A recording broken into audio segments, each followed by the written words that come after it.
टोडापुर पर सीलिंग किए हुए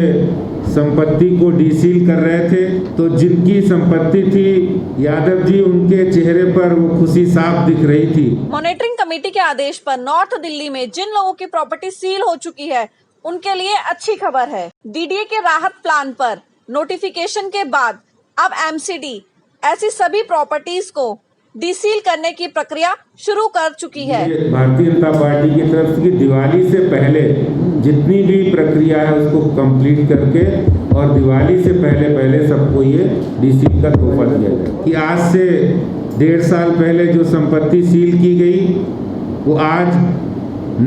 उत्तरी दिल्ली नगर निगम द्वारा वो डीसील की जा रही है। तीनों निगमों के अंतर्गत आने वाली लगभग 3000 ऐसी प्रॉपर्टी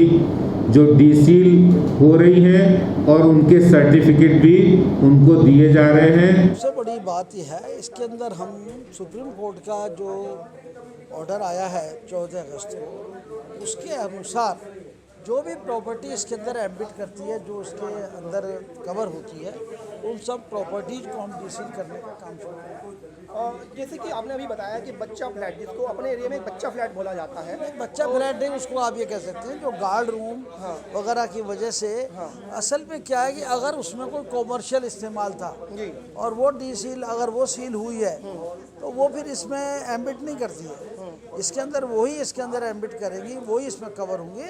जिनका कॉमर्शियल प्रयोग नहीं था, जो सिंपली केवल गार्ड रूम, टॉयलेट वगैरह ऐसे छोटी मोटी बात से जिनको सील किया गया था। तो जैसे कि वो आपने एक आंकड़ा बताया कि 559 और कुछ 400 की बताया है, तो ये पहले से डिसाइडेड है कि यही प्रॉपर्टी डीसील होने वाली है या कुछ और? ये प्रॉपर्टियाँ ये वो प्रॉपर्टियाँ हैं जो हमारे अधिकारियों ने सरसरी तौर पर निकाला है कि भाई ये प्रॉपर्टियाँ माने अपने जो अपनी जो मॉनिटरिंग कमेटी थी उसके आदेश पर ये सील हुई हैं। और ये जो एक्शन है ये यहाँ पर कॉमर्शियल वर्किंग नहीं थी कोई भी, तो अगर कॉमर्शियल वर्किंग नहीं है इनको दोबारा री एग्जामिन करके दोबारा से, क्योंकि हम उसके अंदर कोई गलत नाजायज़ फ़ायदा भी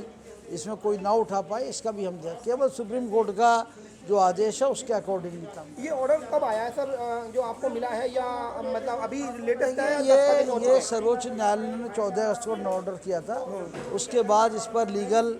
ओपिनियन ली गई है, सारी चीज़ें हुई हैं और ये ऑर्डर बड़ा क्लियर है जो अब लीगल ओपिनियन निकल कर के आई है, क्योंकि हमको हर आदेश पर लीगल ओपिनियन लेनी पड़ती है।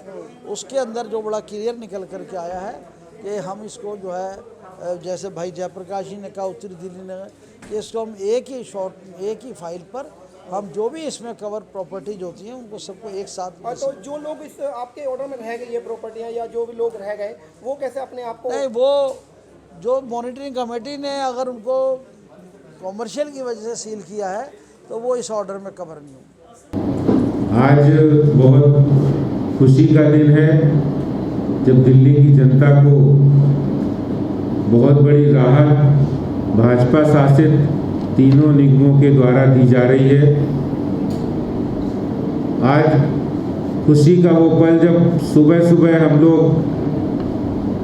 टोडापुर पर सीलिंग किए हुए संपत्ति को डीसील कर रहे थे, तो जिनकी संपत्ति थी यादव जी, उनके चेहरे पर वो खुशी साफ दिख रही थी। कि आज से 1.5 साल पहले जो संपत्ति सील की गई वो आज उत्तरी दिल्ली नगर निगम द्वारा वो डीसील की जा रही है। दोस्तों, आपको पता होगा कि किस तरह से पिछले वर्ष और उससे पहले मॉनिटरिंग कमेटी ने बहुत सी संपत्तियों को गलत तरीके से सील किया था, और उस समय हमारे जो भारतीय जनता पार्टी के प्रदेश अध्यक्ष थे मनोज तिवारी जी, भारतीय जनता पार्टी ने अपना विरोध पूरी तरह से दर्ज कराया था और उसका परिणाम ये भी हुआ था कि उनको सुप्रीम कोर्ट भी जाना पड़ा था। लेकिन भारतीय जनता पार्टी लगातार ये संघर्ष दिल्ली के व्यापारियों के लिए, दिल्ली के निवासियों के लिए, उनके हितों के लिए लड़ती रही है, और आज उसका ये सुखद परिणाम है कि पूरी दिल्ली के अंदर तीनों निगमों के अंतर्गत आने वाली लगभग 3000 ऐसी प्रॉपर्टी जो डीसील हो रही हैं और उनके सर्टिफिकेट भी उनको दिए जा रहे हैं। और आज ये अभियान उत्तरी दिल्ली से टोडापुर क्षेत्र से ये प्रारंभ हो गया है। मैं ये समझता हूँ, कह सकता हूँ कि दिल्ली में भारतीय जनता पार्टी की कोशिश और मेहनत जो दिल्ली की जनता के लिए जो उन्होंने मेहनत की है वो रंग लाई है। और जब ये डीसीलिंग का अभियान प्रारंभ किया है, मैं अपने तीनों मेयर जयप्रकाश जी, निर्मल जैन जी और हमारे साउथ कारपोरेशन की अनामिका जी आज हाउस है, आए नहीं, डिप्टी मेयर है सुभाष जी, मैं तीनों निगमों को जो भारतीय जनता पार्टी के नेतागण बैठे हैं उनको बधाई देता हूं कि इतना दिल्ली की जनता को राहत देने वाला ये अभियान ये प्रारंभ किया है। आपको बधाई देता हूं, दिल्ली की जनता को भी बधाई देता हूं कि आज से जो डीसीलिंग प्रारंभ हुई है और आने वाले समय में दिल्ली एक रोजगार की दिशा में, दिल्ली में व्यवसाय बिजनेसमैन के लिए, व्यापारियों के लिए बहुत अच्छा एक अवसर आने वाला है और नगर निगम उसमें एक अच्छी भूमिका निभाएगा। मैं आपको ये भी बताना चाहता हूँ, जिस समय आज सुबह हम लोग वहाँ गए थे, बहुत सारे लोग थे और वास्तव में बहुत लोग दुखी थे जिनकी बिल्डिंग सील हुई थी, जिनकी प्रॉपर्टी सील हुई थी, वो बहुत खुश नज़र आ रहे थे, वो बहुत प्रसन्न मुद्रा में थे। जिस समय सील हुई थी कोई कारण नहीं था, लेकिन उनकी रेजिडेंस सील हो गया, उनकी प्रॉपर्टी सील हो गई। आज मैं सबको बधाई देता हूं और मैं आपसे कहना चाहता हूं, जितने भी 3000 प्रॉपर्टी डीसील होंगी, भारतीय जनता पार्टी के प्रदेश अध्यक्ष के नाते उन सभी को एक शुभकामना संदेश भी पार्टी शीघ्र ही उनको भेजेगी। और मैं आज की प्रेस वार्ता में आप लोगों ने इस विषय को बहुत अच्छी तरह से समझा है, क्योंकि सीलिंग का बहुत पहले से मुद्दा है। इसलिए मैं उम्मीद करता हूं कि इसको अच्छी तरह से आप लोग भी अपने प्रमुखता से स्थान देंगे। ये 3000 जो प्रॉपर्टी बताई जा रही है कौन सी है, क्या कोई कैटेगरी बांटी हुई है या किस तरीके से रहेगा? देखिए, माननीय उच्चतम न्यायालय ने जो निर्णय लिया था कि मॉनिटरिंग कमेटी ने अपनी जो उनकी सीमाएं थी, जहां पर उन्हें काम करना था, गवर्नमेंट लैंड पर इंक्रोचमेंट हो या फिर जो मिसयूज़ की जहां थी वहां उन्हें काम करने की आवश्यकता थी, लेकिन उन्होंने रेजिडेंशियल इलाकों में भी जाकर अपने अधिकार का अतिक्रमण किया था। इसलिए ऐसी प्रॉपर्टी जहां पर उन्होंने अपने अधिकारों का अतिक्रमण किया है, इन सभी 3000 प्रॉपर्टी को एमसीडी के इंजीनियर्स ने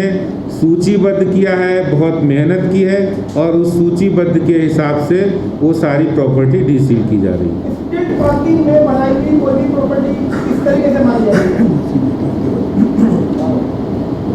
क्या कह रहे हैं? रेजिडेंशियल एरिया में स्ट्रीट पार्किंग के अंदर जो कंस्ट्रक्शन है उसको क्या माना जाएगा? मिसयूज कैटेगरी मानी जाएगी या जो उन्हीं प्रॉपर्टी को जो रेजिडेंशियल एरिया में है वहाँ पर उनको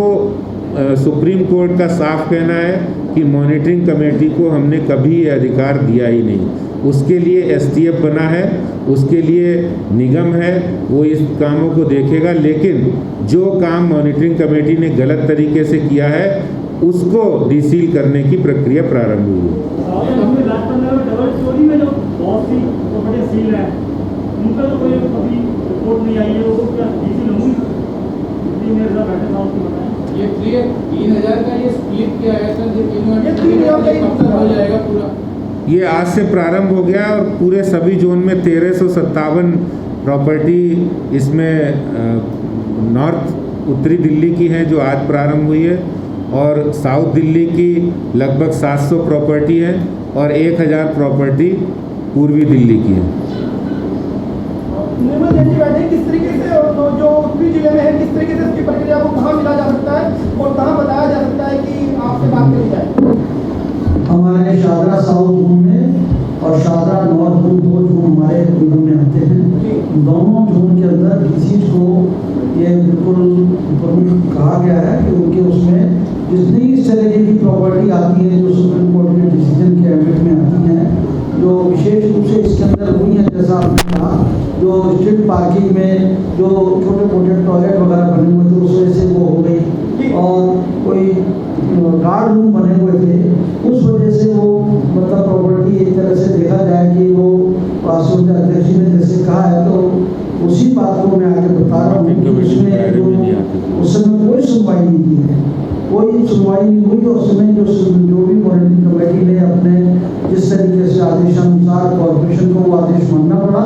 और वास्तव में वो जो एक्शन लेने का राइट था वो 345, 344, 45 में 46 में जो हमारे कॉर्पोरेशन के जो सेक्शंस हैं जिनके अंतर्गत हम लोग कार्रवाई करते हैं, उनमें ना करके सीधी मॉनिटरिंग कमेटी द्वारा कार्रवाई की गई है। और अब माननीय सर्वोच्च न्यायालय के निर्णय के अनुसार और जैसा अध्यक्ष जी ने भी घोषणा की है, हम ऐसी सभी प्रॉपर्टी को डीसील करेंगे। तो ये पहले से डिसाइड कर लिया गया है कि 3 ईयर में जिसका नाम है वही डीसील होगी, या नया कोई आप ही आकर आपसे अपना कह सकता है कि मेरी प्रॉपर्टी भी उसी में सील है? अभी तो ये जो निर्णय है सुप्रीम कोर्ट का, जो उस समय जो गलती हुई है, जो सुप्रीम कोर्ट के निर्णय के अनुसार जो मतलब उस समय जो मॉनिटरिंग कमेटी ने गलत सील की है उसी को भी। एक तो इसमें जो एक बहुत सुंदर काम हुआ है, इस डीसील की प्रक्रिया के अंदर नगर निगम में अक्सर हमने अपने नगर निगम के अंदर, जैसा हमारा करोड़ बाग जोन है, करोड़ बाग जोन के अंदर 400 संपत्तियां सील हैं, तो 400 संपत्तियों की एक ही फाइल बनेगी डीसील की, 400 लोगों की 400 फाइल नहीं बनेगी। तो हर जोन के अंदर हमने ये आदेश दिए हैं कि उस एक जोन में जितनी प्रॉपर्टियाँ हैं उनकी डीसील की एक फाइल बने, और एक ही फाइल पर ऑर्डर के उनके सबके सर्टिफिकेट तैयार हो एक बार, सबको डीसील सबकी ठीक प्रकार से हो। उसके लिए अध्यक्ष जी के आदेश अनुसार हमने जोन वाइज प्लानिंग करी है, योजना बनाई है। हर जोन के अंदर हमारा जोन चेयरमैन और उस क्षेत्र का पार्षद वो इस अभियान के अंदर हमारे साथ होगा। जैसा आज हम टोडापुर में थे, तो टोडापुर के नारायणा के अंदर हमारे स्थायी समिति के अध्यक्ष और वहाँ के जोन चेयरमैन साथ थे, वहाँ की लोकल निगम पार्षद हमारे साथ थी। तो और किसी से इसके डीसील करने की हमने फीस की प्रक्रिया भी नहीं ले, कोई फीस नहीं ले रहे हम। तो इसका अर्थ है कि लोगों को डीसील से राहत मिले। नगर निगम जो कि भाजपा शासित तीनों नगर निगम है, वो इसमें लोगों को आगे बढ़ करके, लोग हमारे ऑफिस में ना आए, हम उनके घर जाकर के उनकी संपत्तियों को डीसील करें और लोगों को बड़ी राहत दें। नगर निगम ने बड़ा कदम उठाया, जिसकी शुरुआत आज हमारे माननीय प्रदेश अध्यक्ष आदेश जी ने की है, जिसमें हम सब साथ थे। और लगातार अब तीनों निगमों के अंदर इस अभियान को हम चलाएंगे और आने वाले जल्द से जल्द हफ्ते 10 दिन के अंदर सारी संपत्तियों को डीसील कर देंगे। मैं आज तीनों निगमों के मेयर बैठे हुए हैं, मैं इन तीनों मेयर साहब को आदेश देता हूं, और ये भारतीय जनता पार्टी की तरफ से कि दिवाली से पहले जितनी भी प्रक्रिया है उसको कंप्लीट करके और दिवाली से पहले सबको ये डीसील का तोहफा